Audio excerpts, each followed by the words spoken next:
கர்த்தருடைய பரிசுத்த நாமத்திற்கு மகிமுண்டாகட்டும். ஆண்டவராகிய இயேசு கிறிஸ்துவின் நாமத்தினாலே அன்பு கர்த்தருடைய பிள்ளைகளாகிய தங்கள் அனைவருக்கும் ஸ்வீட் ஊழியத்தின் சார்பாக வாழ்த்துக்களையும் ஸ்தோத்திரங்களையும் தெரிவித்துக் கொள்கின்றேன்.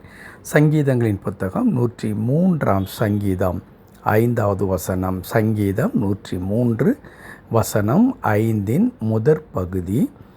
நன்மையினால் உன் வாயை திருப்தியாக்குகிறார். நன்மையினால் உன் வாயை திருப்தியாக்குகிறார். என் அன்பு கடவுளுடைய பிள்ளைகளே, 103 சங்கீதம் மிக முக்கியமான ஒரு சங்கீதம். காரணம், இந்த சங்கீதம் துவங்கும் பொழுது இப்படி துவங்கப்படுகிறது: என் ஆத்துமாவே கர்த்தரை ஸ்தோத்திரி, என் முழு உள்ளமே அவருடைய பரிசுத்த நாமத்தை ஸ்தோத்திரி.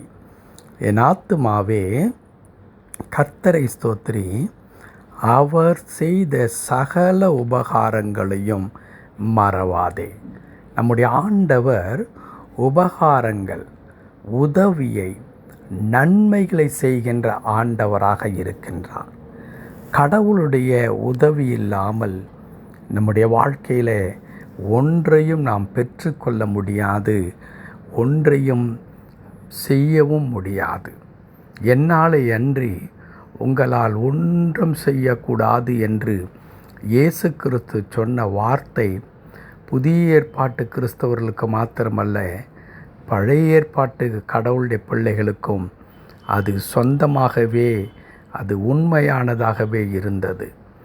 நன்மைகள் வர வேண்டும் என்றால் கடவுளிடத்திலிருந்து தான் வர வேண்டும். இப்படி நான் சொல்லும் பொழுது ஒருவேளை இதை கேட்கின்ற மக்கள் என்னை நோக்கி இன்னொரு கேள்வியை கேட்கலாம்: ஏன் கிறிஸ்தவர்கள் வாழ்க்கையிலே தான் நன்மை நடக்கின்றதா? மற்றவர்களுடைய வாழ்க்கையில் நடக்கவில்லையா?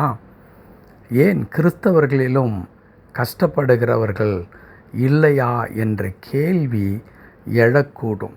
அது நிச்சயமாகவே அது உண்மையும் கூட. ஆனால் ஒரு மாபெரும் வித்தியாசம் அதில் இருக்கிறதை நாம் பார்க்க முடியும். என்ன அந்த மாபெரும் வித்தியாசம் என்றால், உயிருள்ள ஜீவனுள்ள கடவுளுடைய பிள்ளைகள் கர்த்தருடைய திரு சித்தத்தின்படி அவர் காண்பிக்கின்ற வழிகளிலே நடந்து அவரை நோக்கி பார்த்து தங்களுடைய வாழ்க்கையில் ஒவ்வொரு ஆசீர்வாதங்களையும் பெற்றுக்கொள்கிற பிள்ளைகளுடைய உள்ளத்தில் என்ன இருக்கும் என்றால், ஒரு சமாதானம் இருக்கும், மன நிறைவு இருக்கும், அவர்கள் வாழ்கிற ஒரு வாழ்க்கைக்கு ஒரு அர்த்தம் இருக்கும். அவர்களுடைய தேடல்களிலே ஆண்டவருடைய செயலும் ஆண்டவருடைய வழி நடத்துதலும் அவர்களோடு கூட இருக்கும். ஆனால் உலக பிரகாரமாக எத்தனை உயரத்திற்கு வளர்ந்த மக்களாக இருந்தாலும் கடவுளை மறந்துவிட்டு அவர்கள் தங்கள் சுய பலத்தில் அவர்கள் வளரும் பொழுது திடீரென்று அவர்களுடைய எல்லா விதமான முயற்சிகளும் தோல்வி அடைகிறதை நாம் பல இடத்தில் நாம் பார்க்க முடியும். அது மாத்திரமல்லாமல் அவருடைய உள்ளத்தின் ஆழத்தில் அவர்கள் சம்பாதித்த ஒருவேளை ஐஸ்வர்யமும் பெருமையும் மேன்மை மிகுந்த வாழ்க்கையும் எல்லாம் ஒரு நிறைவை கொடுத்திருக்கிறதா, ஆத்ம திருப்தியை கொடுத்திருக்கிறதா என்றால் நிச்சயமாகவே அது இருக்கவே முடியாது.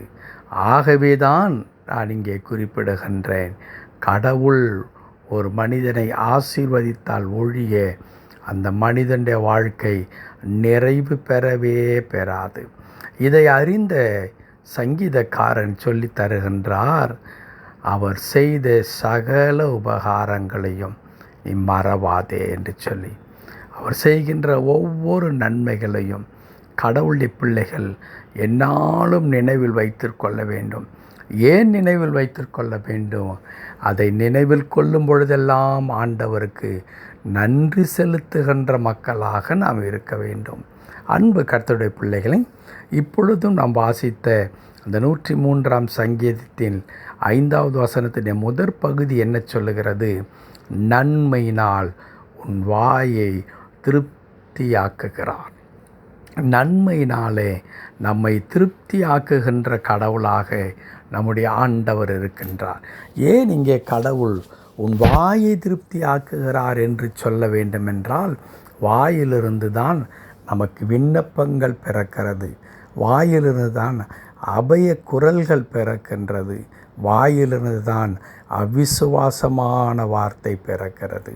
அன்பு கடவுளுடைய பிள்ளைகளே, நாம் ஆண்டவரை துதிக்கின்ற மனநிறைவான மக்களாக நாம் இருந்து, கடவுள் நம்முடைய வாயிலிருந்து அநேக விதமான நன்மை நிறைந்த வார்த்தைகளை கொண்டு நாம் கடவுளை துதிக்கிறவர்களாக நாம் காணப்பட வேண்டுமென்றால், ஆண்டவர் நாம் வாயிலே இருந்து வருகிற வார்த்தைகளை அவர் மாற்றி அமைக்கின்ற கடவுளாக இருக்க வேண்டும்.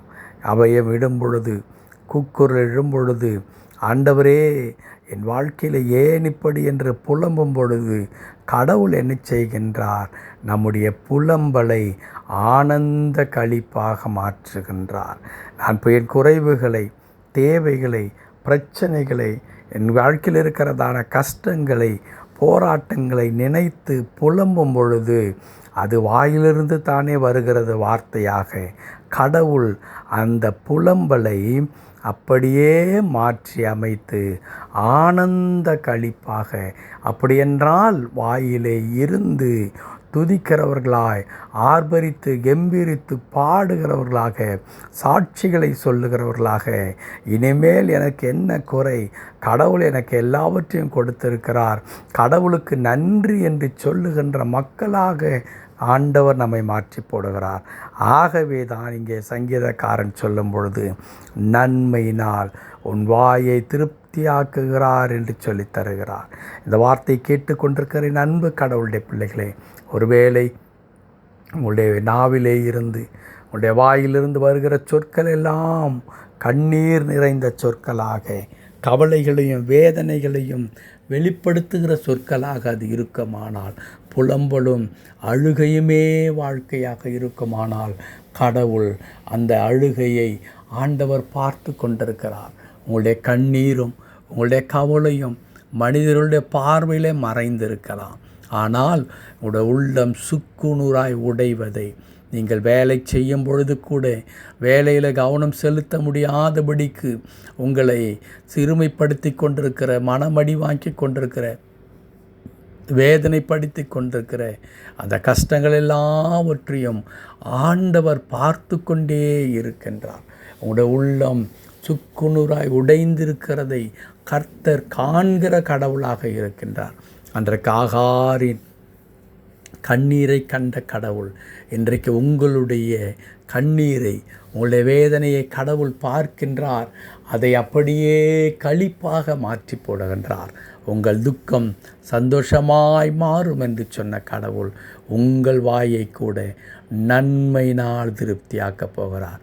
நீங்கள் அழுகிறவர்களாய், புலம்புகிறவர்களாய் அல்ல, ஆர்ப்பரிக்கிறவர்களாய், அகமகிழுகிறவர்களாய் கடவுள் உங்களை மாற்றி போட முடியும்.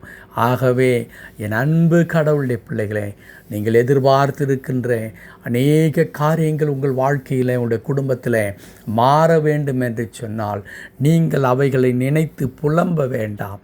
ஏனென்றால் கடவுளுக்கு அது தெரியாதவைகள் ஒன்றும் அல்லவே அல்ல. கடவுள் எல்லாவற்றையும் பார்த்து கொண்டிருக்கிறார். உங்களுடைய கஷ்டங்கள், உங்களுடைய கண்ணீர்கள், உங்களுடைய குடும்பத்தில் இருக்கிற பிரச்சனைகள், உங்களுடைய வாழ்க்கையின் நிலைமை எல்லாம் கடவுளுக்கு தெரியும்.